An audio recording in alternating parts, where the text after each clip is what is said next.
ધોરણ 10 અને ધોરણ 12ની પરીક્ષાના જવાબ પેપરના મૂલ્યાંકનની કામગીરી માટેના કેન્દ્ર કચ્છમાં શરૂ થયેલ છે। આવતા અઠવાડિયામાં દર વર્ષની જેમ 18 થી 20 જેટલા મધ્યસ્થ મૂલ્યાંકન કેન્દ્ર શરૂ થઈ જશે તેવું શિક્ષણાધિકારી શ્રી ભૂપેન્દ્રસિંહ વાઘેલાએ જણાવ્યું હતું। તેમણે વધુમાં જણાવેલ હતું કે સીસીટીવી ફૂટેજ ચકાસવા માટેની કામગીરી માટે 5 ટીમો કાર્યરત છે। જો કોઈ શંકાસ્પદ કેસ જણાશે તો તે અંગે ચકાસણી કરી વડી કચેરીને સુપ્રત કરવામાં આવશે। આ અંગે શિક્ષણાધિકારી શ્રી ભૂપેન્દ્રસિંહ એમ વાઘેલાએ ચંચળ ન્યૂઝ સાથે વાત કરી હતી। કચ્છ જિલ્લાના શિક્ષણ જગતમાં ધોરણ 10 અને 12ની જાહેર પરીક્ષાના સંદર્ભમાં વાત કરીએ તો આપણે દર વર્ષે કચ્છ પરીક્ષા સ્વચ્છ પરીક્ષાના મંત્રને હૃદયમાં ધારણ કરી અને સમગ્ર કચ્છ જિલ્લાના તમામ સાથીઓ ખૂબ પ્રતિબદ્ધતાપૂર્વક પોતાની ભૂમિકા ભજવી રહ્યા છે। દુર્ભાગ્યે આપણે ત્યાં એકાદ કેસ નોંધાયો, પરંતુ આપણું તંત્ર એ હાઈ એલર્ટમાં છે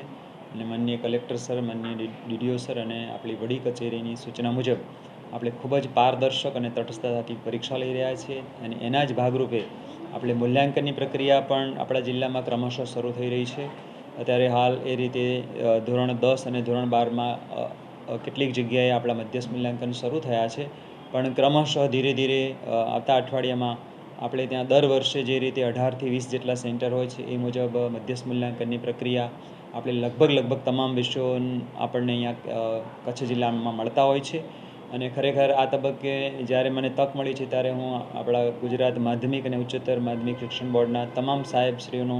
હૃદયપૂર્વક આભાર એટલા માનું છું કે કચ્છ જિલ્લાના ગુરુજનોને પહેલાં દૂર જવું પડતું અને પ્રક્રિયામાં પણ વિલંબ થતો અને એમના રહેવાના અને ઘણા બધા મતલબ એ રીતે અસુવિધાઓ ઊભી થતી, પરંતુ અહીંયા કચ્છ જિલ્લામાં જ આપણને મોટાભાગના વિષયોના મધ્યસ્થ મૂલ્યાંકનના કેન્દ્ર મળે છે અને તમામ કેન્દ્રમાં મધ્યસ્થ મૂલ્યાંકનના નિયામકની પણ આપણી નિયુક્તિ કરી દેવામાં આવી છે, એમના સ્ટાફની નિયુક્તિ કરી છે। આ વખતે ખાસ કરીને એક બાજુ ચૂંટણી છે, એક બાજુ ધોરણ 10 અને 12ની પરીક્ષા ચાલી રહી છે અને ત્રીજી બાજુ આપણે મૂલ્યાંકનની કામગીરી કરવાની છે। તો આપણે એ રીતે માનનીય અધ્યક્ષ આદરણીય બંસાનિધિ પાની સર અને તમામ સાહેબશ્રીઓના માર્ગદર્શન નીચે કચ્છ જિલ્લામાં મધ્યસ્થ મૂલ્યાંકનની કામગીરી સરસ રીતે આપણે શરૂ કરવા જઈ રહ્યા છીએ। સાથે સીસીટીવી વ્યૂની અંદર પણ મને કહેતા આનંદ થાય છે કે દર વર્ષે આપણે ત્યાં ખૂબ સરસ રીતે પારદર્શક અને તટસ્થ રીતે આખી કામગીરી આરંભાઈ છે। અમારે અત્રેના સીસીટીવી વ્યૂની જે ટીમ છે એના નોડલ ઓફિસર તરીકે અમારા ક્લાસ 2 અધિકારી શ્રી BR વકીલની નિમણૂક કરવામાં આવી છે અને એમના માર્ગદર્શન નીચે અલગ 5 ટીમો કાર્યરત છે, જેની અંદર આપણે કમ્પ્યુટરની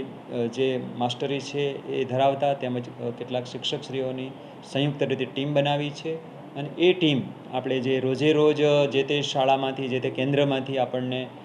સીસીટીવીનું જે રેકોર્ડિંગ મળ્યું છે એની ચકાસણી કરે છે। એ ચકાસણી કર્યા પછી જે પણ કેસ તેમ લાગે તો એ કેસની વધારે સમીક્ષા કરી અને એને આગળ ઉપર વડી કચેરીને પણ સુપ્રત કરવામાં આવે છે, પરંતુ આખી પ્રક્રિયા ખૂબ જ પારદર્શક અને તટસ્થ રીતે આપણે દર વર્ષે કરીએ છીએ અને આ વર્ષે પણ મને ભરોસો છે કે